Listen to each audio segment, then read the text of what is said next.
بحمد ربي أبدأ المنيرة ثم الصلاة والسلام السيرة على نبي اسمه محمد أبوه عبد الله منه. Assalamualaikum warahmatullahi wabarakatuh. Innal hamdalillah nahmaduhu wa nasta'inuhu wa nastaghfiruh wa na'udzu billahi min shururi anfusina wa min sayyiati a'malina. May yahdihillahu fala mudhillalah wa may yudlil fala hadiyalah. Asyhadu an la ilaha illallah wahdahu la syarikalah wa asyhadu anna Muhammadan abduhu wa rasuluh la nabiyya wa la rasula ba'da. Alhamdulillah, puji syukur kita panjatkan kehadirat Allah Subhanahu wa taala, karena atas kelimpahan rahmat dan karunia-Nya lah kita masih diberikan nikmat sehat, nikmat iman dan nikmat Islam hingga sampai sekarang ini. Salawat serta salam tidak lupa kita ucapkan kepada Nabi Muhammad SAW, karena beliau telah membimbing kita dari zaman kegelapan hingga zaman terang benderang. Jamaah yang semoga dirahmati oleh Allah Subhanahu wa taala, pernahkah kita berpikir mengapa kita ini diciptakan oleh Allah Subhanahu wa taala di dunia ini? Apakah hanya untuk makan saja? Apakah hanya untuk hidup saja terus setelah itu meninggal? Tentu tidak. Bahkan Allah Subhanahu wa taala membantah sangkaan dari sebagian manusia yang dituangkan dalam Al-Quran surah Al-Mu'minun ayat 115. Afahasibatum annama khalaqnakum abatha wa annakum ilaina la turja'un. Maka apakah kamu mengira bahwa sesungguhnya kami menciptakan kamu secara main-main saja dan bahwa kamu tidak akan dikembalikan kepada kami? Nah, jadi Allah Subhanahu wa taala itu menciptakan segala sesuatu itu di bumi pasti memiliki tujuan yang sangat jelas. Sebagaimana diriwayatkan dalam Al-Quran dalam surah Al-Ahqaf ayat ketiga, ma khalaqanas samawati wal ard wa ma bainahuma illa bil haqqi wa ajalin musamma walladzina kafaru amma unziru mu'ridun. Dan kami tiada menciptakan langit dan bumi dan apa yang ada di antara keduanya melainkan dengan tujuan yang benar dalam waktu yang ditentukan.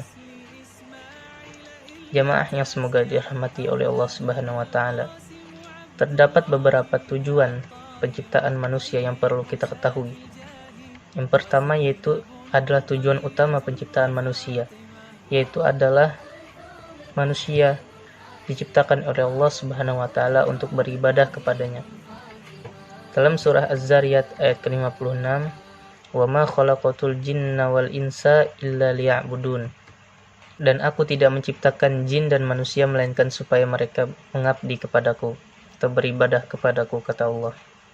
Makna ibadah dalam Islam yaitu tunduk dan patuh sepenuh hati kepada Allah Subhanahu wa taala, meliputi segala perbuatan amal yang tujuannya yaitu mencapai keridhaan Allah Subhanahu wa taala. Ibadah tidak akan mengurangi prestasi kerja seorang hamba, tetapi justru akan memperoleh nilai tambah yang sangat luas, baik bagi dirinya sendiri maupun bagi lingkungannya, karena segala perbuatannya dilandasi oleh Allah Subhanahu wa taala.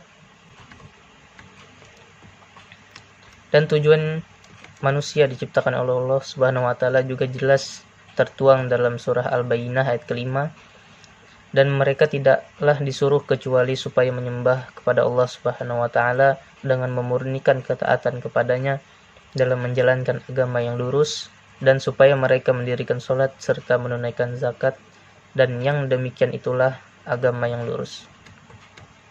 Tujuan yang kedua yaitu adalah Allah menciptakan manusia sebagai khalifah di bumi, sebagaimana firman-Nya dalam surah Al-Baqarah ayat ke-30, wa idz qala rabbuka lil malaikati inni ja'ilun fil ardi khalifah.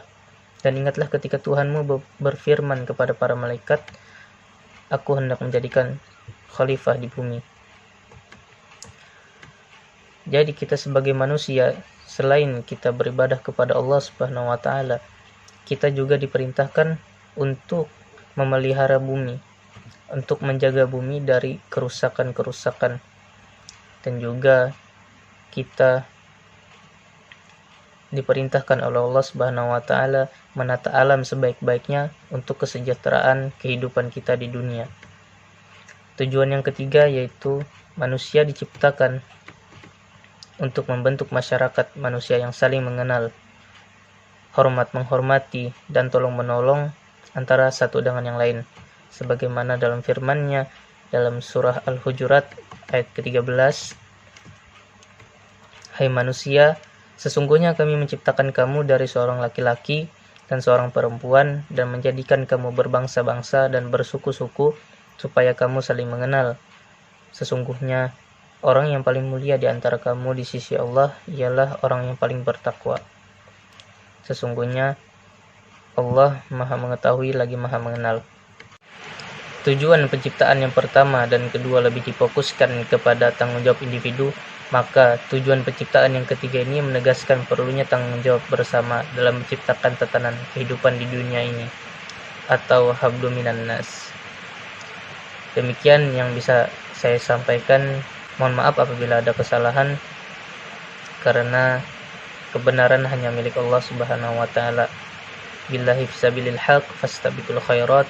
Wassalamualaikum warahmatullahi wabarakatuh. بحمد ربي يبدأ المنيرة ثم الصلاة والسلام السيرة على نبي اسمه محمد أبوه